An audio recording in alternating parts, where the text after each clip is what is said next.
Kind of forgot I was live there for a second. I don't know if that's good or bad. Probably bad.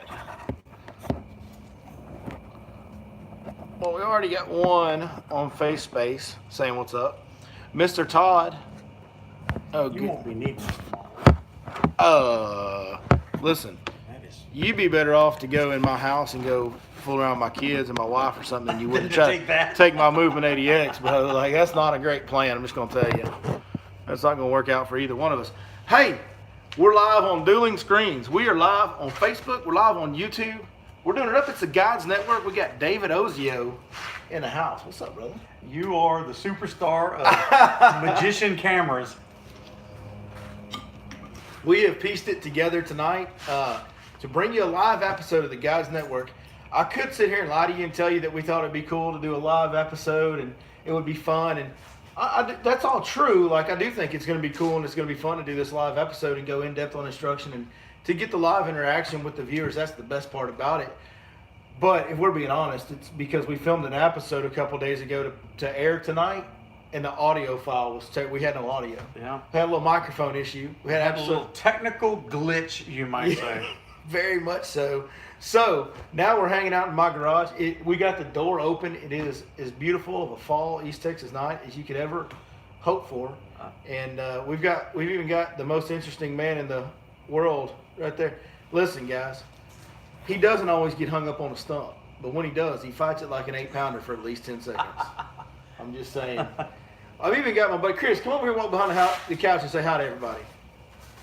We got a special guest over here on the side. Mr. Chris Blackman, my good buddy, is over here helping us. He's going to be monitoring the live questions. We're going to try to answer as many questions while we do this as we can. But we're going to start off talking about, the fall.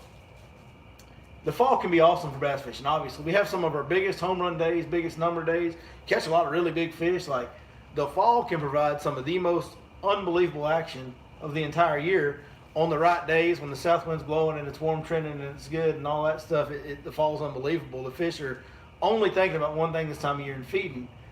What also happens in the fall is there's sometimes when you get behind that front and you get them bluebird skies and you get that north wind blowing. Like almost today. Yeah, and it gets a little bit difficult.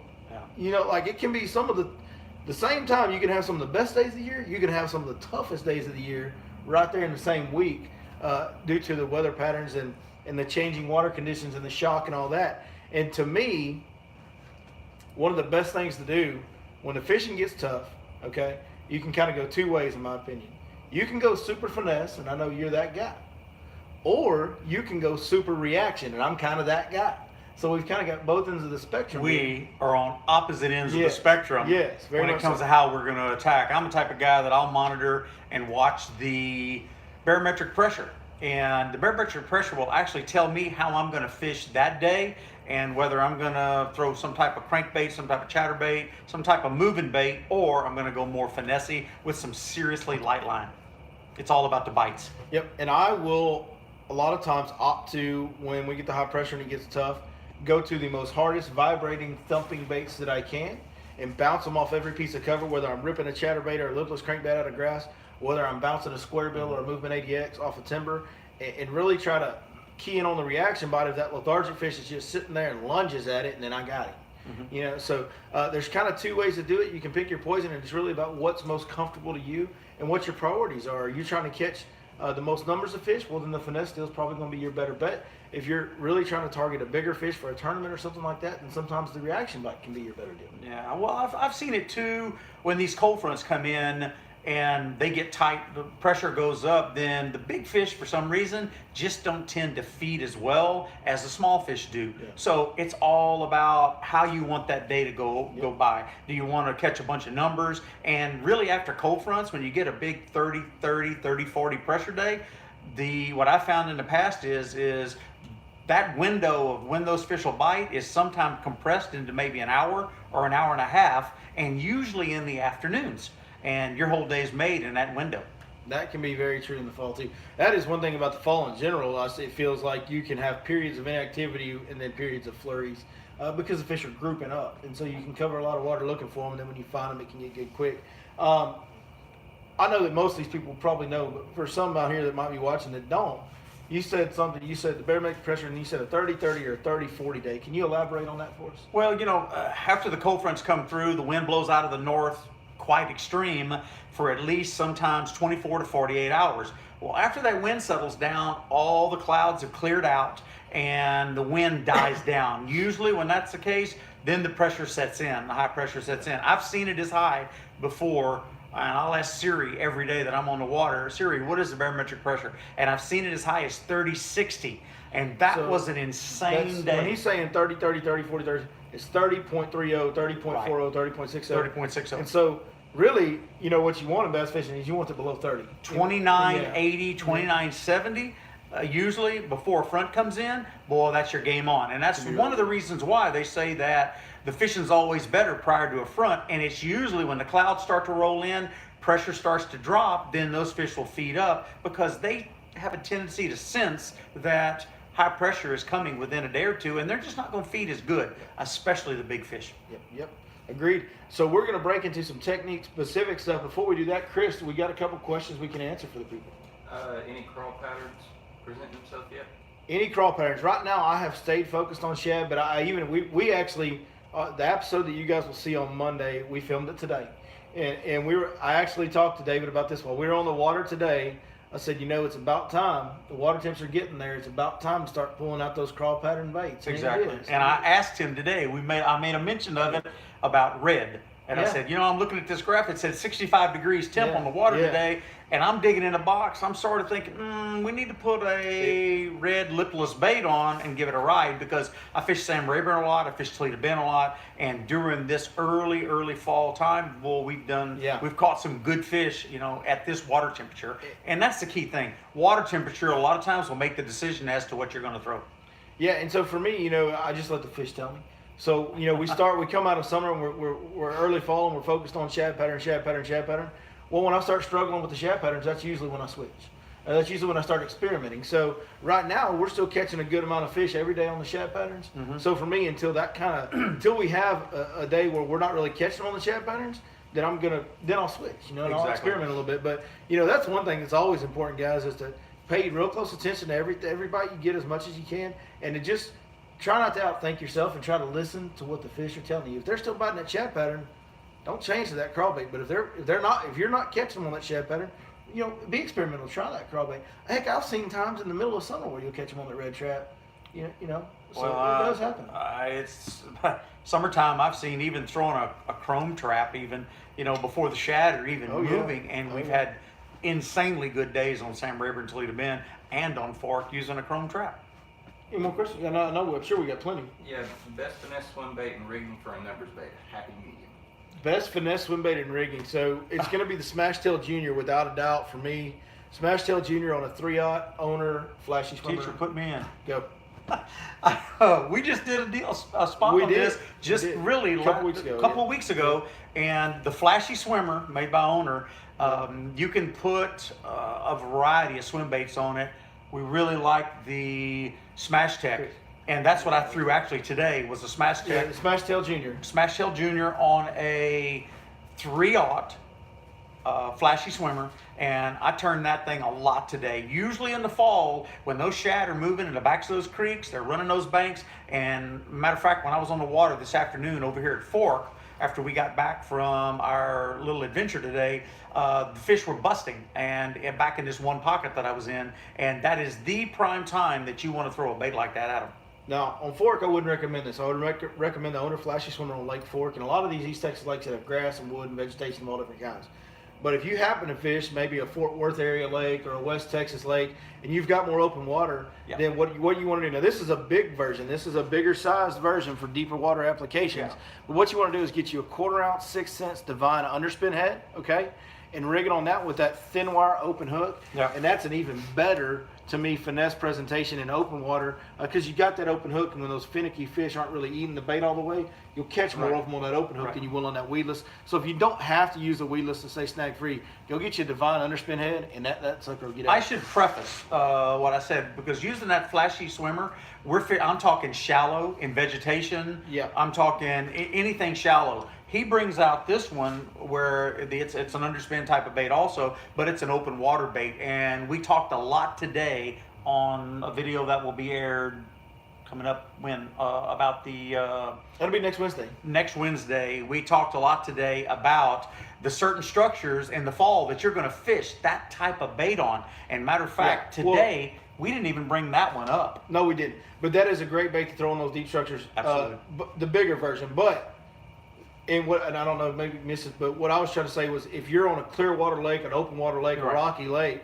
when those fish are pushing back into those shallow coves and that is an even better option for a finesse swim bait to me, even up shallow, but just downsize it to a 1/4 ounce or even an 1/8 ounce head, and you can fish that smash tail on it up shallow and still have the open hook effectiveness as far as your hooker. Provided there's nothing for you can hang up on. Right, that's what I'm So, saying. Rocky lakes, Yeah. clean Fort Worth, bottoms, west of Fort things Worth, like stuff that. like that. Exactly, Yep. exactly. Yep. Chris, give us one more question and we'll break into our techniques. I think the rain will shut down the pockets. If so, what's going to be the better areas? If it just depends on the flow. We just got a tremendous amount of rain the other night, and it really didn't muddy anything up. There's a lot of grass in the lake right now. This time of year typically is some of your peak grass levels as far as the health of the grass and how much grass is in the lake. So it does a really good job of filtering a lot of the flow for you. So the rain doesn't affect the watercolor as much right now as it does, say, in February or March or April with the health of the grass right now. So, that's something that you have to get on the water and experience for yourself. That's not something that I can sit here and tell you, because until that rain happens and until we see the effect on the watercolor, Right. there's no way to know. Well, and I did when we got back from our road trip today. I jumped in the boat, and for our guide trip tomorrow, I ran to a certain location where I've been catching them in the back of a creek, and that's the number one reason why I went back there, was to check and see what that 3-inch rain did. And to my surprise, water was still nice and clear. So it wasn't enough yet to muddy it up, Right. but it just depends on the creek, the type of creek, whether it's a drain type of creek, whether it's a wide, deep creek that funnels in, and how much water it's going to move. I would suspect that here at Fork, up at the 19 Bridge area on the main Lake Fork Creek, I would have to think that water up there did get a little bit more on the muddy side up there. It probably did, and it's just a subjective thing. You have to check the area. Now, I will tell you, if you're fishing an area and the rain comes in a way that it does significantly change the watercolor, then yes, that's going to make it, in the fall, that's going to make it a little tougher to catch them. They're definitely visually oriented in the fall. They're chasing bait. They're keyed in on bait. And so you definitely want to, seek out the cleaner water when you're fishing shallow. Well, and also, those fish that are in those areas, they're not going to leave. No. They're going to stay there. So what we would do in that situation is that if I know there's a lot of fish in the back of a pocket and it did get 10 shades dirtier, I'm just going to go with a little bit more vibration on the bait. There you go. All right, let's break into some technique-specific stuff. So, when we're talking about the tough days in the fall, we get these post-frontal conditions, the fish are lethargic, they don't want to bite. Vibration is a very, very key factor. And we're going to talk about shallow water fishing, because that's mostly what we're all doing right now. Most people that I know, and pretty much everybody, is really focusing on the shallow fishing. That seems to be the better bite. So let's talk about that. Now, this is a bait that we talked about a lot, and Which I'm going to leave with tonight.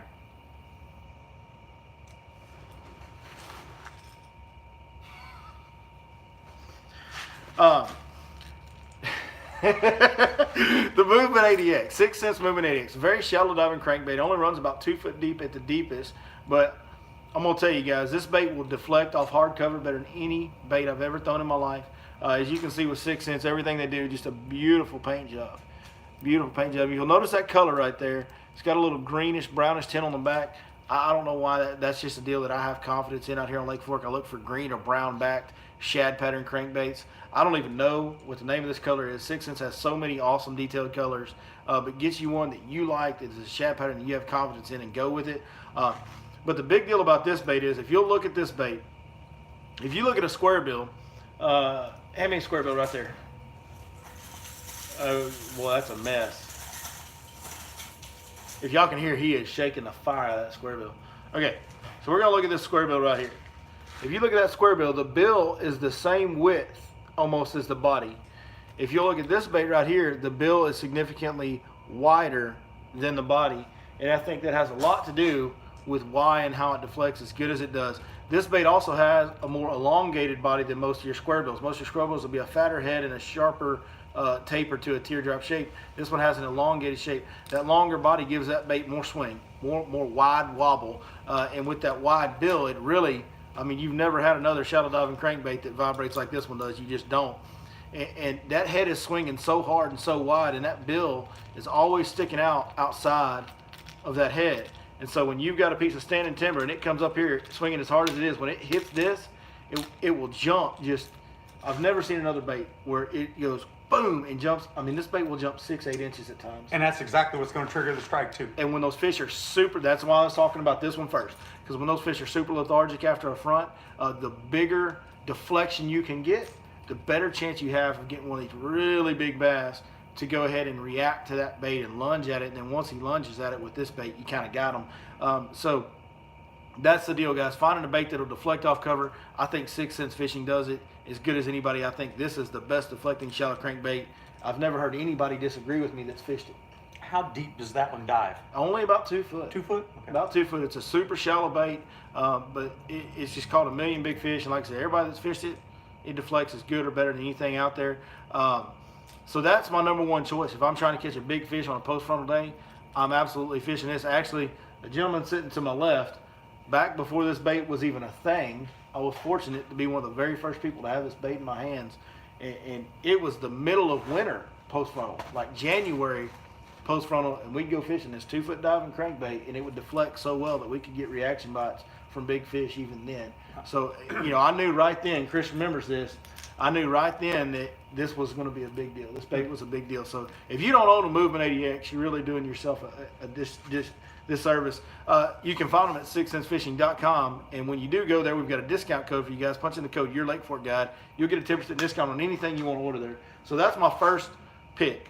The vibration helps with all the extra wobble, but really the deflection quality is a big deal. Now, let's talk about the bait that did it for us today. Yeah. Because this is probably my all-time single favorite bait, and this is the bait that did it for us today, and it will do it for you throughout the fall, throughout the winter, no matter how tough and how cold it seems to get. You can always grind out some bites. Oh, wait. Tell them who had more fish today. Tell them who had the bigger fish today. No, that's not important. Oh. That's not important. Oh. Tell them who had the most fish Folks, today. comment down below and tell us what is more important, the biggest fish or the most fish? Because we need to know. This is an argument we're trying to settle. We've been arguing about this for about 6 hours now today. He sort of got schooled a little bit, but he wants to hold on to the big fish scenario. It was 6-5. It wasn't like In a very short period of time, I might add. Right. So, if you'll notice something, I use a Z-Man, Evergreen Z-Man jackhammer chatterbait, and the one thing about this chatterbait that I've noticed over all other chatterbaits, and there's other chatterbaits that might claim that they vibrate the way this one does, or they make the same noise, but this chatterbait is very relatively new, and if you'll look real close, if y'all see right there between the eye where the blade attaches and the eyes on the bait, there's a gray spot that used to be white. That is from that blade. And I've only fished with this for like today and the day before. And that's from that blade banging that head. It bangs the head so hard it chips the paint off. Right. And it chews into that lead. Well, that's the deal. It's the vibration noise.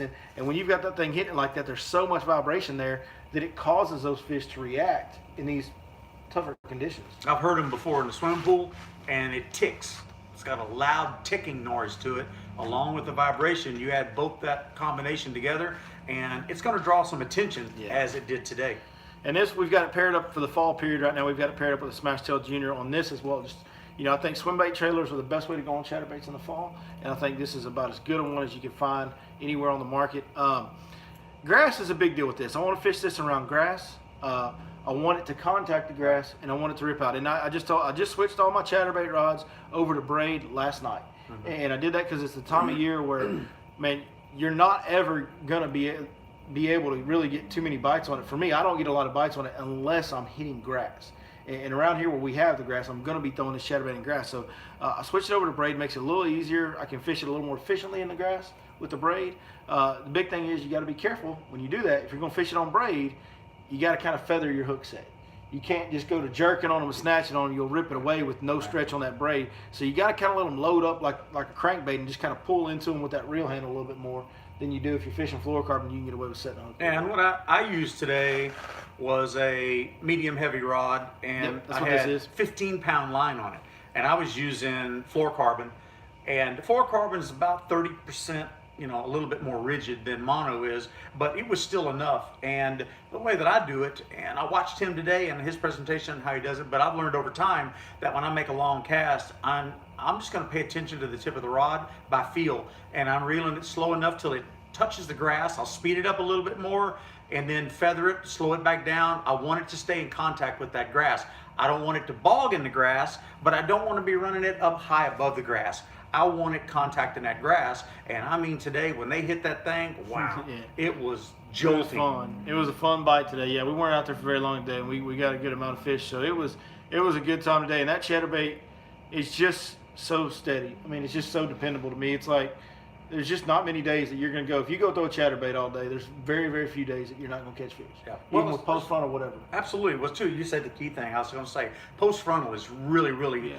the key time for that too. And I've used those chatterbaits even when the water temps get down into the 50s, even to the low 50s. Yeah. And I mean, that bait shines great, you know, at that water temperature as long as it's around grass. Fished some tournaments on Rayburn in January, and there's a lot of hydrilla down there. And when you're bouncing that stuff off the hydrilla in January, it's unbelievable how many bites we can get just by making that bait feel the grass. And for this time of year going forward, from the fall and even throughout the winter, I will pretty much exclusively use a 3/8 ounce chatterbait. I don't use a 1/2 ounce, and the reason why is, you know, as the water temps start cooling, the fish's metabolism starts cooling, slowing down. I want to be able to fish this bait as slow as I can. And with that 1/2 ounce bait, I have to fish it a little faster to keep it from bogging down in the grass. Exactly. I like using a 1/2 ounce in the summertime because it makes me go faster. But for the fall and going forward, a 3/8 ounce chatterbait. And again, shad patterns right now, as we move forward, you know, black and blue becomes a thing in the wintertime. We talked about that a little bit today. You know, bright white, like a solid white, and not so much of a shad pattern becomes a thing in the wintertime. But right now, I'm still getting bit on the shad pattern type bait, so that's what we're throwing. I suspect that may come to a stop when that water sneaks closer to 6-0. That's absolutely correct. Yeah, when we start breaking over 60 and into the 50s, that's when everything starts kind of changing. I agree on that. The last one, and arguably the most effective, this is a bite getting full in the fall and throughout the winter, is a lipless crankbait. This one right here is the Quake 70 from 6 Sense Fishing as well. Once again, you can see, now this one's been down the road and been beat up and chewed on a little bit, but shad, just a beautiful shad pattern, great finish on that bait. And one thing that I really like about this particular lipless crankbait, and there's other ones that have kind of this similar design, but not exactly the same. If you'll look at the top of that bait, it has two, stay with me, Rod. Stay with me, fishing rod. It has two teardrops. It has a teardrop shape right here, pitches in the middle on the top. It has a thinner teardrop shape on the back. And what that does with that teardrop shape right there and that little concave section in the middle, when that bait falls, it'll quiver. As it falls, it quivers. An old Bill Lewis rat L trap just falls. An old cotton cordell spot just falls. But that double teardrop shape on the top of the bait right there with that concave in the middle, it makes it shimmy when it falls. And man, when you're reeling that thing along and you contact that grass and you snap it to get it out of that grass, when it shoots out of there, it always falls for a split second. And how many times, David, when you're fishing lipless crankbait, when you pop it out of that grass and as soon as you point your rod back down, that's when they hit it. Exactly. And it's that fall. It's that, and I think this bait catches more and bigger fish for me than my other lipless crankbaits do, than my old Bill Lewis ones do. And I think the reason why is because when it pauses and falls, it gives it that little shimmy, and instead of flashing and turning away from it, they flash and eat it. And that's especially true on hydrilla. Mm-hmm. Coontail is a little tougher. bit different. It's a lot softer It vegetation. can be done, but it's a lot tougher. It's a lot tougher, Yeah. yes. And it's almost like what he did today using the braided line. It was almost required when we were throwing the lipless baits today, just because of the fact that the lake we were fishing had coontail. So I'm going to talk about my setups on ripping these baits out of grass, and this is maybe the most important part of this topic, because if you get your rod and reel set up right, then fishing it in this grass can become very, very easy and very efficient for anybody to do. You don't really have to know what you're doing. If you get the rod and reel set up right, you can almost just snap your reel handle and the bait will shoot out, depending on the type of grass you're in and how deep it is and all that stuff. But what I use is, this is the Divine Series, brand new Divine Series. I can't recommend this rod enough. It's great. Has a big handle, which is what you want when you're going to be snatching and ripping. You want something to put in your side to have that leverage when you're ripping it in and out. But the Divine Series from 6 Sense Fishing, 7.5 medium heavy with a fast tip. Now, this has got the tip. You have to have tip. I don't wrap this one all up. You got to have some bend in that tip for these baits, guys. If you don't, you're going to end up, especially with this braid. See if I can get this behind us where they can see it. Maybe y'all can see that right in there. Well, you can't really see it. Maybe you can see it now. See that tip bending up like that when I pull on a little bit? That tip, you got to have that fast tip. You got to have that medium heavy rod with that fast tip. And the reason why is you need this rod to be big and stout down here. It needs to be big down here. Because when you rip that bait, you know, when it gets in that heavier grass and you wait just a split second too long or something, you need to be able to rip it free, or you're just going to waste a lot of cast reeling in bogged up grass. But when you rip that bait like that, you got to have that meat. But when that fish bites it, okay, with that braid especially, you got to have that tip, or you're going to rip that bait away from that fish too many times. I see it so much.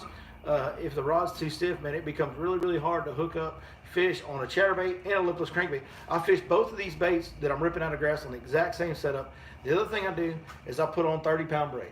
30-pound braid has a thinner diameter than 50-pound braid. And so when I'm talking about fishing hydrilla, coontail, milfoil, whatever, milfoil is the worst, by the way, to try and rip baits out of. I hate it. But hydrilla and coontail, 30-pound braid is effective because braid cuts grass. Right. And the thinner diameter, it's like trying to cut something with a big fat knife or trying to cut it with a little bit skinny knife. I've found that 30-pound braid will cut that grass and rip it off there even better than 50-pound or 65-pound braid will. And on this technique, I don't need 50-pound. I've got that bend in that rod, that shock absorption in that rod. I don't need that extra strong line. Well, and that's a good thing too about that braid is when you're reeling at a certain speed, a slow speed, and it contacts that grass, the hook hangs up into it. All you have to do is just flick the tip of the rod, and it snaps it out. That's it. And then you pause, bait shimmy's going down, boom, that's when they hit it. So I've had a lot of patterns on different lakes. We're fishing tournaments. I fish a lot of tournaments, and that was the key thing that we had to focus on all day long, was that exact thing. Hang it up in the grass, snap it out, and let it wiggle, and play that pattern all day long. And as far as a retrieve, to me, on a chatterbait and a lipless crankbait, the retrieve is always the same.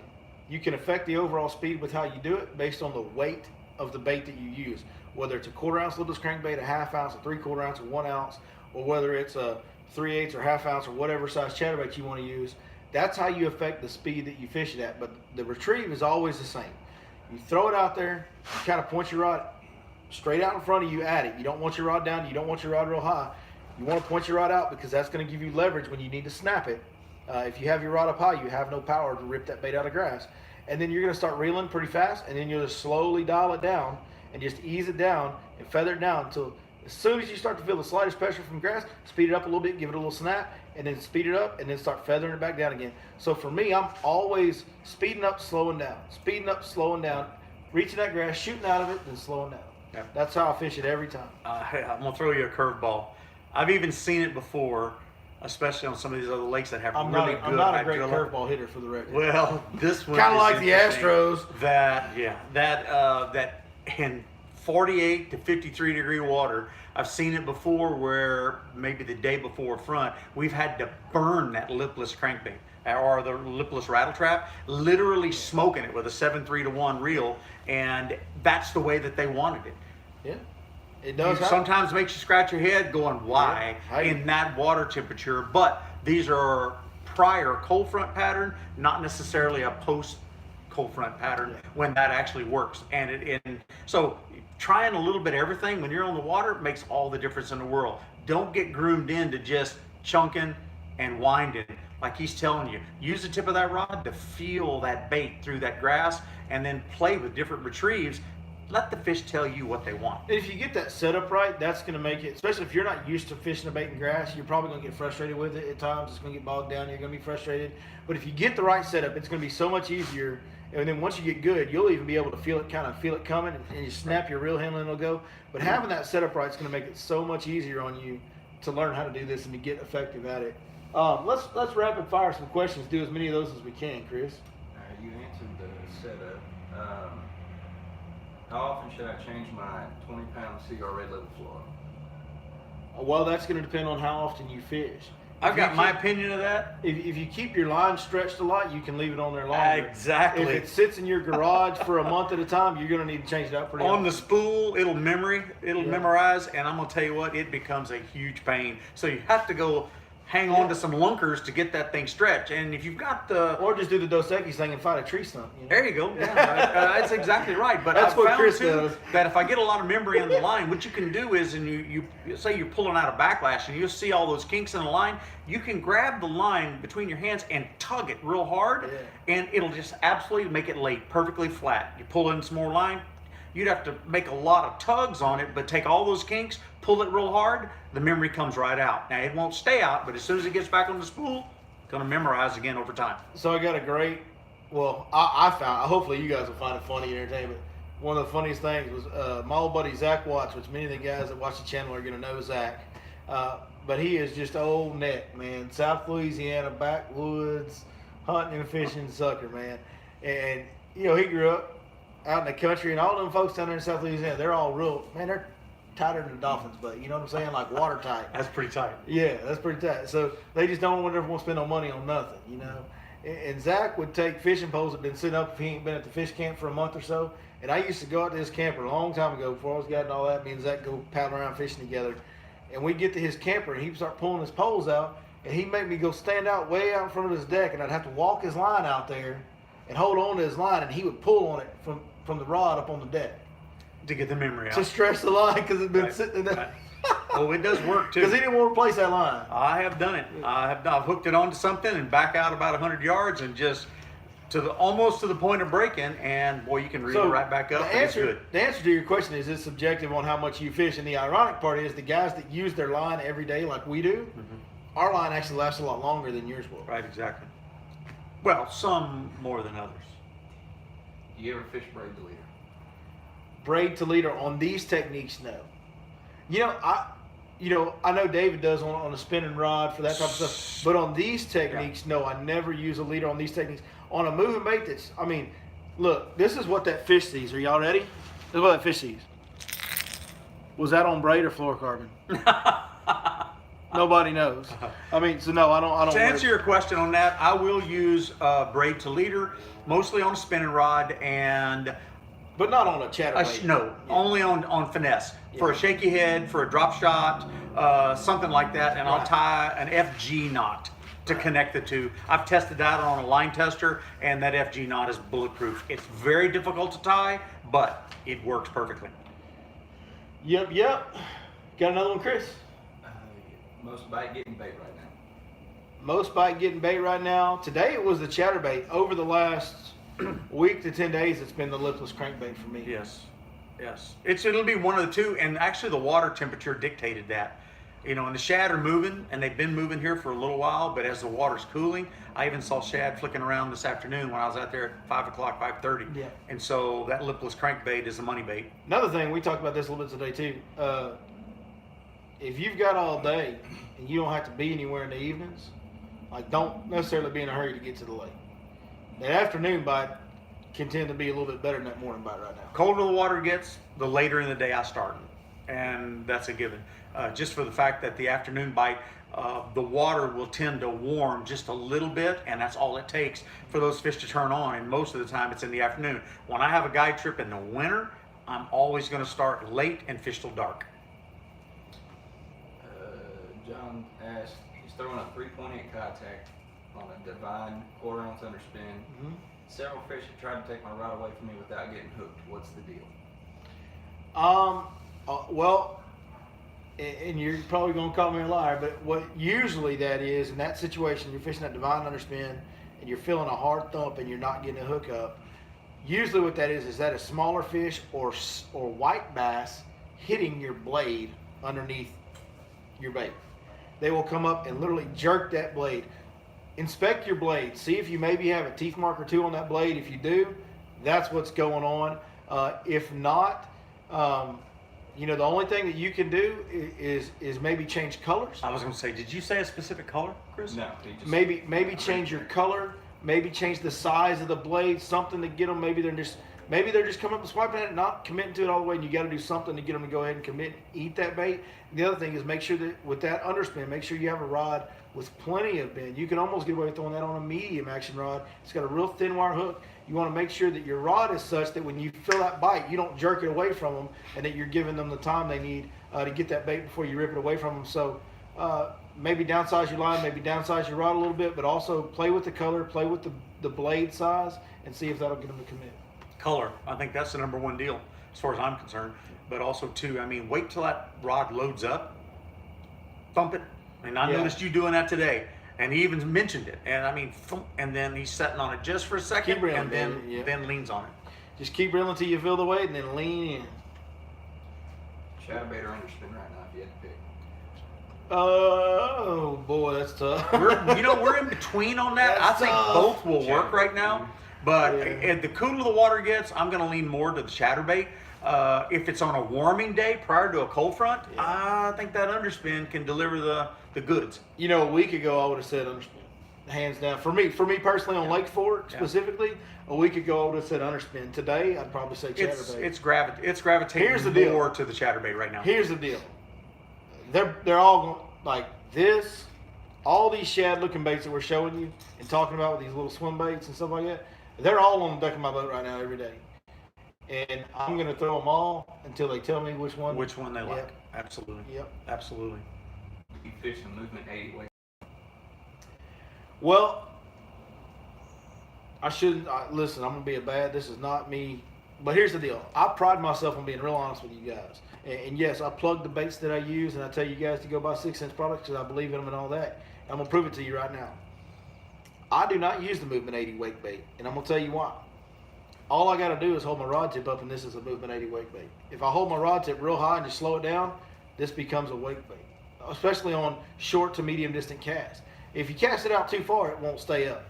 But if you want a movement 80 wake bait, all you got to do is throw this out there, hold your rod up on a short to medium cast, and it'll stay right under the surface. So is there an application for the wake bait? Yeah. If you want to make long casts and burn a bait right across the surface as a wake bait, that's the application for the wake bait. Otherwise, you can kind of get the job done with this exact bait right here. So I'm always telling you guys to go buy 6 Sense, but just so you'll know that I keeps it real around here, as they say in the neighborhood. You don't have to. You can get most of your wake bait effectiveness done with this bait right here. Casey's gonna fire me. I just got fired for you. Hope y'all appreciate that. I mean, also too with that, I'm used to fishing vegetation, have all my life, and that wake bait when you've got like grass that's a foot under the water, 6 inches under the water, and you're reeling that thing close to the break line where it starts to feather into the deeper water. It goes into the 45-degree slope of the grass. That's when that wake bait really tends to really make its money. But like he's saying, FYI, you can do the same thing with this bait right here, the way he's talking about. Yep. And FYI, there is a new wake bait that is coming from 6 Sense that I will be throwing, and it's special and it's different. And I've caught fish. I even had one time this year where I caught 2 on one cast on it already, and I've only had it for a month maybe. It's a really good bait. I'm really excited for it to get released. Can't wait to really be able to expose that to you guys and show it to you. In fact, if you guys want, you can go. We're on TikTok now. We have the Your Lake Fork Guide TikTok account, and there's actually a little short 15-second video of those 2 fish being caught at once on that wake bait on the TikTok page. So if you guys want to go follow us on TikTok, we're over there. What we got? Tim Rhodes asks your go-to bait for offshore fish that will group up in the fall. For me, it's a big flutter spin, a big Magnum flutter spin, the biggest one I got, which is the big 6 Sense Magnum flutter spin. Big Joe spoons work tremendously as well. The Joe Space flutter spoons are tremendous as well. But that's a one fish deal. I mean, that's a head hunter. That's a trophy fish deal. If I was going out just to try and catch fish offshore, it'd kind of be a toss-up between a big heavy jig or a Carolina rig. Probably lean to a Carolina. But the spoon depends on the size of spoon you're throwing too. He has a tendency to throw these ginormous spoons that, I mean, are the size of a football, And I mean, if you throw a 5-inch spoon or even a 4-inch spoon, I mean, you can light up, you know, if there's 4-pounders, 5-pounders down there, they'll bite that. What did the comments say about what matters most between big fish or numbers? It was pretty close. Was it close? Really? Yeah, it was. Yeah. So it was pretty split. Yeah, it was A like lot of the 3, people 4, I deal 4, with, 3, my yeah. client base, they just like to get bit, and Yeah. it's entertainment day, and you'll see me post all the time. We had an entertainment day totally, and they had a lot of bites, caught a lot of fish, and left happy as a lark. You know, you get Godzilla Hunter here who will take out these spoons that are about this size, and I mean, they'll throw them things all day long. I mean, look what's sitting right here. But Look at what's sitting right here. he'll call me up and he comes in with a 9-pounder or a 10-pounder. You know, so it all depends on what you're looking for that day. Are you looking for a mammoth, or are you just going, you know? Well, it's the all deal dependent about- on personality. The deal about guiding too, and I have to cater to this. I promise you, if I was fishing for my own every day, I would fish a little different than I do as a guide. But you know, you got to put people on fish. People 100%. book a fishing guide, they want to catch fish. Yeah. And so there's times when, if I was going out there for myself, I would go carry that big flutter spoon and I'd go fish for about 3 bites for the whole day, and I would be fine with that. Especially at this time of the year. But with guide customers, that's not really what you do. There's a few guide customers that like that and want to do that, and I love it when those guys show up and they tell me that, and we can go do that. But most of your customers, they want to go catch some fish. Right. And fortunately for us, we live here in East Texas where we can fish a lot of different ways to catch some quality size bass. And I know you catch a lot of big fish as well. Even though you finesse fish and all that stuff, like you catch a lot of really big bass. And there's a lot of different ways to skin the cat. And also around too, here.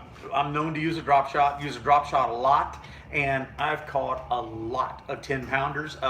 Biggest one I've had on a drop shot in a tournament was 1161, and we won that tournament handily. But you can catch big fish on a drop shot. It all depends on, number one, the bait you're using on the drop shot, how the setup is, and the application. You know, so we did a seminar on that a couple of weeks ago, talking about the varieties of how you can set that drop shot up. So a lot of ways to go.